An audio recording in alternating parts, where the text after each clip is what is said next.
Hi guys welcome to my channel. అందరు ఎలా ఉన్నారు? బాగున్నారా? నేను కూడా చాలా బాగున్నానండి. ఈరోజు మీకోసం రవ్వ ఉప్మా ఎలా చేయాలో చూపించబోతున్నాను.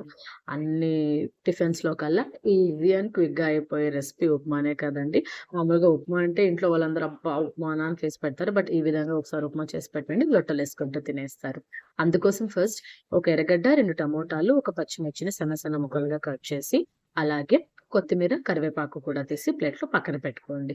ఇప్పుడు ఒక గ్లాస్ రవ్వ తీసుకుంటున్నాం. ఒక గ్లాస్ రవ్వని తీసుకొని స్టవ్ ఆన్ చేసి బాండలి పెట్టి, ఆ బాండల్లో వేడెక్కిన తర్వాత మనం తీసినటువంటి ఒక గ్లాస్ రవ్వని వేసి, సిమ్‌లో పెట్టేసి మనం డ్రై రోస్ట్ చేయాలనమాట. ఇది హై ఫ్లేమ్‌లో డ్రై రోస్ట్ చేసామంటే ఈజీగా ఒక 2 మినిట్స్‌కంతా రోస్ట్ అయిపోతుంది. బట్ అంత టేస్టీగా ఉండదనమాట. సిమ్‌లోనే ఇది కలర్ చేంజ్ అయ్యేంత వరకు బాగా రోస్ట్ చేసి తీసి పక్కన పెట్టుకోవాలి.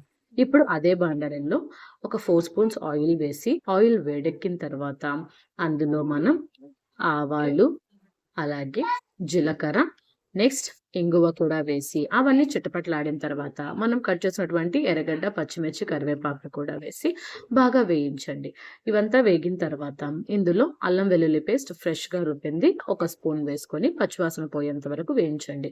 ఈ ఉప్మాకి అల్లం వెల్లుల్లి పేస్ట్ వేయడం వల్ల చాలా టేస్ట్ వస్తుందనమాట. ఇప్పుడు మనం కట్ చేసుకున్నటువంటి టమోటా ముక్కల్ని వేసి, అందులోనే పసుపు పొడి, అలాగే ధనియాల పొడి కూడా వేసి మొత్తాన్ని మిక్స్ చేయాలి.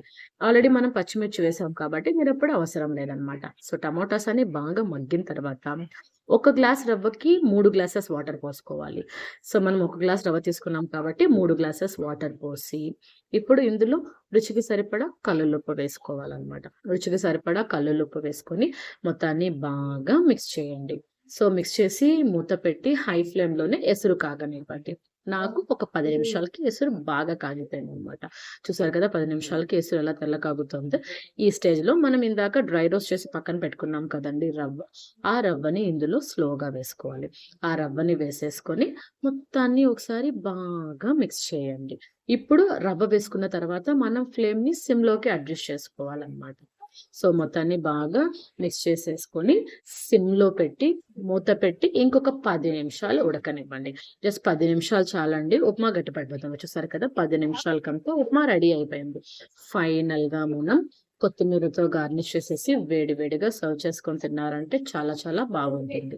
ఈ రెసిపీని పిల్లలు, పెద్దలు ఎవరైనా సరే చాలా ఇష్టంగా తింటారనమాట. ఈ విధంగా ఒకసారి ఉప్మా చేసి పెట్టండి.